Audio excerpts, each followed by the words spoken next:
And at first glance, it's very unsettling. But it's especially unsettling for anyone who believes that Jesus' message is simply to be nice to everyone. So believe me, I went through half the week thinking, I'm going to change the gospel because I'm not doing this. But then in the end, as difficult as a message that this is to hear, I thought I'd take a crack at it.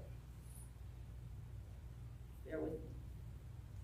In the first reading, the selection from Jeremiah tells us how Jeremiah warned the Israelites that the city would be conquered as a result of their failure to follow the law.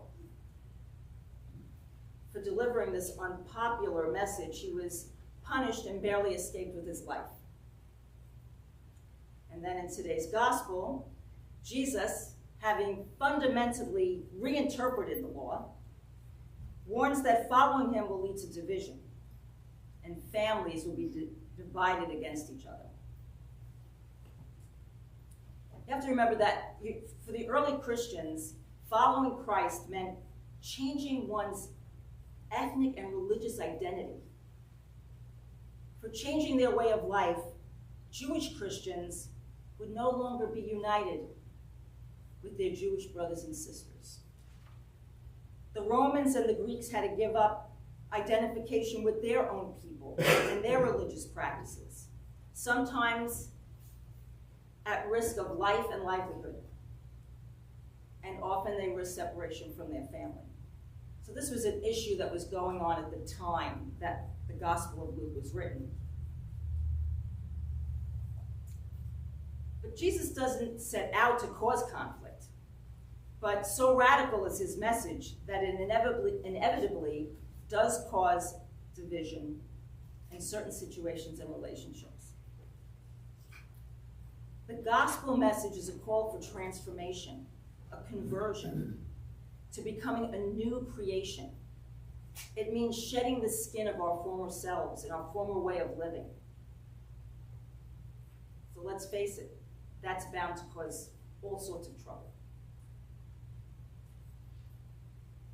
Look at the miracle of our physical life in our body. Science tells us that physical growth of a child is the result of division at the cellular level. So growth of our physical bodies is the result of division. Any of us who raised a teenager knows that on the surface at least, there is conflict between parent and child. And at a deeper level, it is about division. A young person is discovering his or her life and identity apart from his or her parents.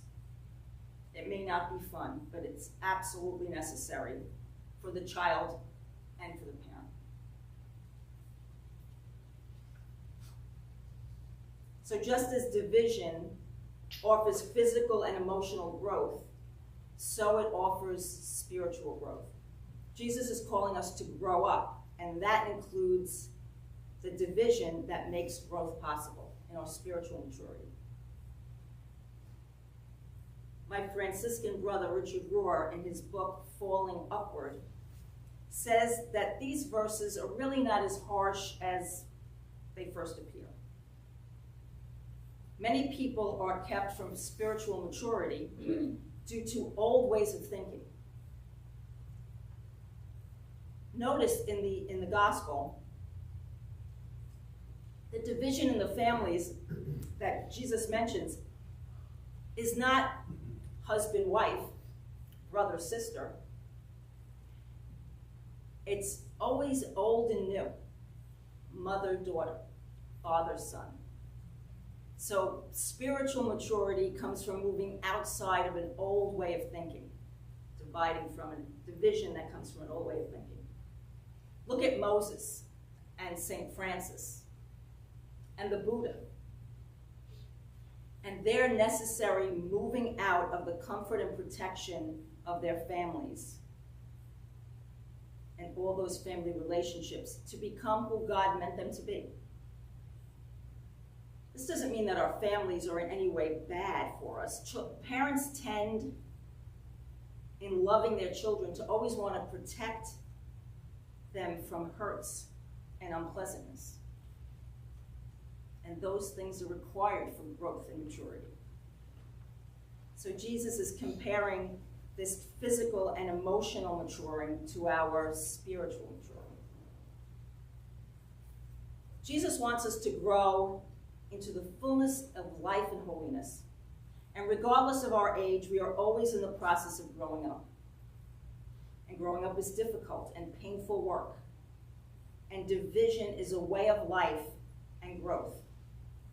And unity and peace are the fruits of working our way through division. Jesus said at the beginning of the gospel that he comes to bring fire to the earth, and how he wished it was already blazing. A lot of us think of wars and swords. St. Catherine of Siena said, "Be who God meant you to be, and you will set the world on fire." Jesus had passion. He was passionate about his mission and his message. He knew it would even lead to his death. So he wasn't looking for lukewarm followers who merely go along to get along,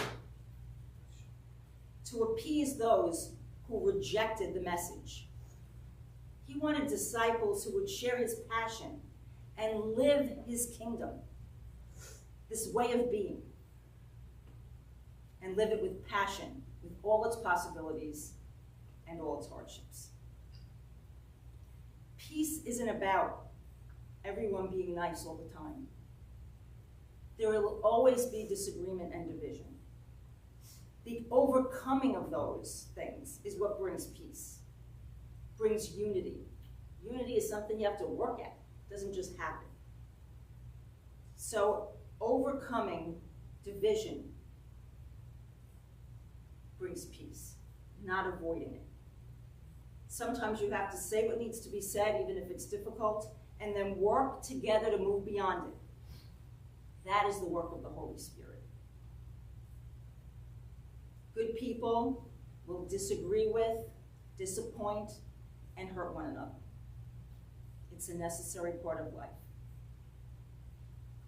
Peace and unity comes not from avoiding it, but in how we deal with it and what we do with it.